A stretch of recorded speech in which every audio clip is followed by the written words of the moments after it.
এখন থেকে টিকটকে আপনার ভিডিও ভাইরাল হবে, মিলিয়ন মিলিয়ন ভিউ আসবে আপনার ভিডিওতে।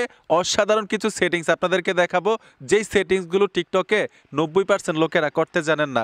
তারপর হচ্ছে আমরা কিন্তু অনেকেই টিকটকে ভিডিও দেখি, তো যারা ভিডিও দেখেন সিমের মধ্যে এমবি কিনে কিন্তু যখন টিকটকে ভিডিও দেখে প্রচুর এমবি কেটে নেয়। অস্থির একটা সেটিংস আপনাদেরকে দেখাবো, ওই সেটিংসটা যদি টিকটকে করে রাখেন অল্প এমবি দিয়েই আপনি টিকটকে ভিডিও দেখতে পারবেন। তো চলুন দেরি না করে আমরা সোজা সেটিংসে চলে যাই। আপনারা স্ক্রিনটাকে লক্ষ্য করুন। বরাবরের মতোই আমি মূল কাজে চলে আসলাম। এই সেটিংসগুলো করার জন্য সোজা টিকটক অ্যাকাউন্টে চলে যাব। আরেকটা বিষয়, আপনারা অনেকেই বলতে পারেন সোহাগ ভাই আপনার এই অবস্থা কি লাগে, টিকটকের ভিডিও বানাবো তো এর জন্য ভাবছিলাম একটু গেট আপটা চেঞ্জ করি। টিকটকাররা কিন্তু একটু ইয়ে হয়ে থাকে, এইগুলার ভালো লাগতেছে না ভাই। তোর আমি ভিডিও ভালোভাবে বুঝাই তো এবো, ধরো এগুলো খোলো। আচ্ছা যাই হোক, সোজা আমি টিকটকে চলে আসবো। টিকটকে আসার সাথে সাথেই প্রথম যেই সেটিংসটা আপনাদেরকে দেখাবো, টিকটকে সারাদিন ভিডিও দেখবেন, অল্প এমবি দিয়েই কিন্তু ভিডিওগুলো দেখতে পারবেন।